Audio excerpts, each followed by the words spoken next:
and welcome to the 6th edition of our Investment Insight series, Magellan Minutes. My name is Jennifer Herbert, Head of Listed Funds at Magellan, and today I'm joined by Yathavan Suthaharan, one of the investment analysts in our infrastructure team.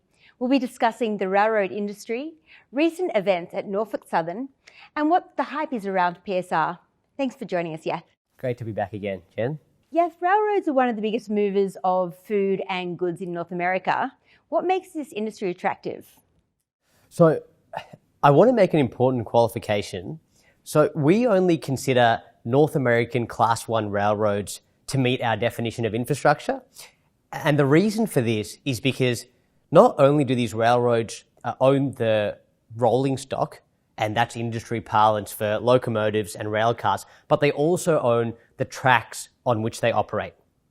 So there are 5 publicly listed Class 1 railroads in North America. You've got CSX and Norfolk Southern on the east coast of the US, Union Pacific on the west coast, and Canadian Pacific and Canadian National up north. Now, unfortunately for us, Warren Buffett owns BNSF, which is the second railroad that operates on the west coast. Now, let me answer your question. There are 2 key reasons we like railroads. The first is rail is the cheapest form of freight transportation over land on a per gross ton mile basis, that is weight of the good multiplied by the distance that is shipped. And the second reason is that these railroads all operate in highly favorable duopoly industry structures. Let's address the cost efficiency first. Now, when it comes to freight transportation over land, there are basically 2 key forms or 2 key modes, truck and rail. Now, rail is more cost efficient than truck, or the core reason that rail is more cost efficient than truck is because trains are a lot longer than trucks on average. Now, let me give you some numbers to help illustrate this point.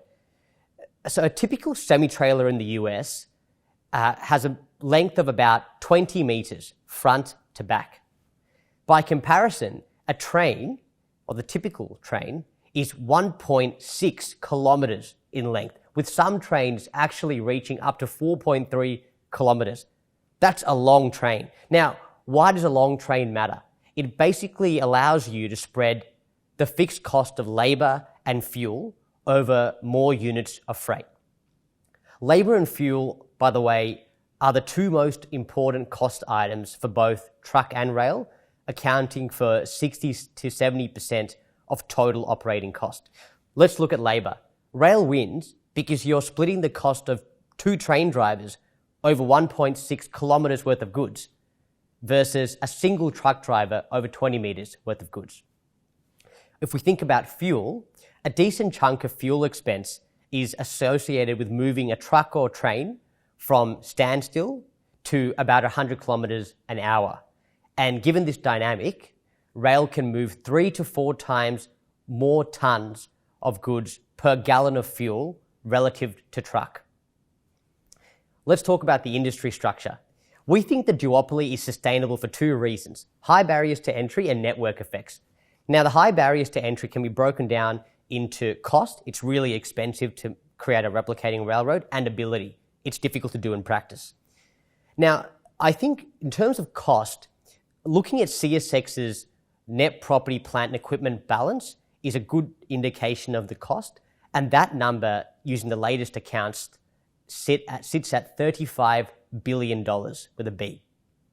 In terms of ability, in order to create a replicating network, you need several different permits from several different government bodies in several different municipalities across several different states.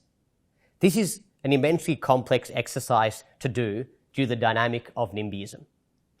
When it comes to network effects, the key takeaway here is that the incremental cost of moving a unit of freight is cheaper than the average cost. Yes, railroads are not typically known to be a very exciting asset class, but there is one rail company at the moment that's making headlines, and that's Norfolk Southern. And I believe it's on the back of a train derailment. Perhaps you can explain what happened and what the implications are. Absolutely. So what happened first? A Norfolk Southern train, which had about 149 rail cars, derailed in the city of East Palestine in Ohio. 50 of these rail cars were damaged, And of these 50, 11 contained hazardous materials. Now, the National Transportation Safety Board, or the NTSB as it's more commonly known, their investigation to date has shown that the primary cause of the derailment was an overheated wheel bearing on one of the rail cars. So that's really the facts as they stand today. I just want to give you a couple of data points to help contextualize this. So the first would be, if we look back to last year, in the US, there were 500 derailments. So this is not an uncommon occurrence, but the presence of hazardous materials makes this a little more serious in the case of Norfolk Southern. The second is that train accidents, not just derailments, but accidents as a whole, have declined over the last 2 decades for Norfolk Southern and the North American railroad industry as a whole. So that's really the data telling us that all these railroads have continued to improve their safety protocols over time. Now, as it relates to the derailment and its implications, there are 2 key questions that we want answered. The first, is there social license risk here? And the second, is the financial impact on Norfolk Southern likely to be material? On the balance of probabilities, our answer to both of those questions is no, but we are cognizant that new information is coming through periodically, and if the facts warrant a change in opinion, our opinion will change. Talking about social license risk first, we believe the risk here is low, given that in our opinion, Norfolk Southern's measures, both proactive and reactive, have been appropriate. Looking at proactive measures, the company spends about $1 billion a year on maintaining its network, and it has also gone over and above the prescribed guidelines by the Federal Railroad Administration as it relates to certain important issue detection systems. Moving to reactive, the company has spent $30 million to date on the community in East Palestine, and it is also committed to, and it has actually commenced, a remediation of the derailment area, not just the land under the tracks on which they operate. When it comes to financial impact on Norfolk Southern, we don't believe that a material impact is likely because of 2 reasons.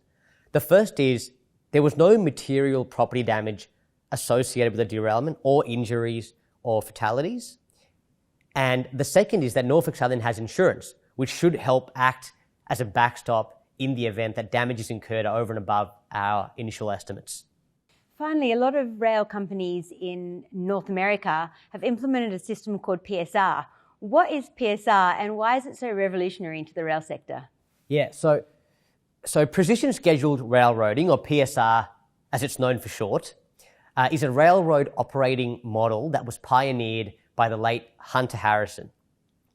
He first implemented PSR in 1993 at Illinois Central Railroad, and then went on to subsequently implement that same operating model at several other Class 1 railroads, including Canadian National in 1998, Canadian Pacific in 2014, and CSX in 2017.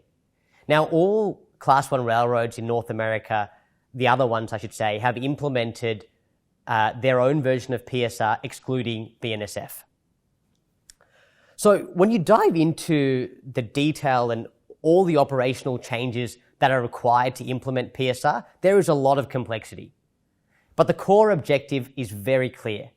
Reduce the average time it takes to move a customer's rail car, not the train, but a single customer's rail car from point A to point B, and do that in a reliable manner.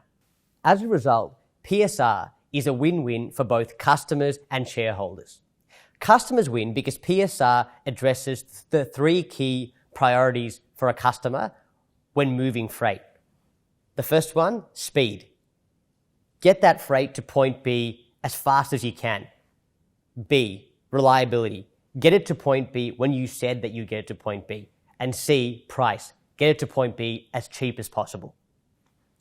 Now, shareholders win because PSR leads to improved asset utilization, which basically means you can now move the same amount of freight with less locomotives and less people. So as a result, improved asset utilization leads to higher productivity, higher operating margins, and ultimately higher returns for shareholders.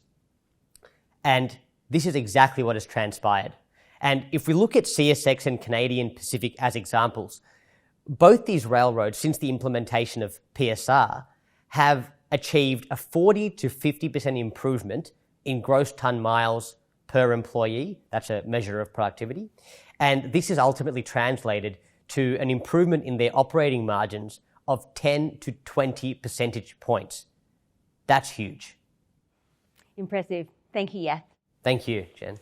And thank you for watching. If you have any questions, please don't hesitate to reach out to the Magellan distribution team and feel free to share this update with clients and colleagues as you see fit. Take care.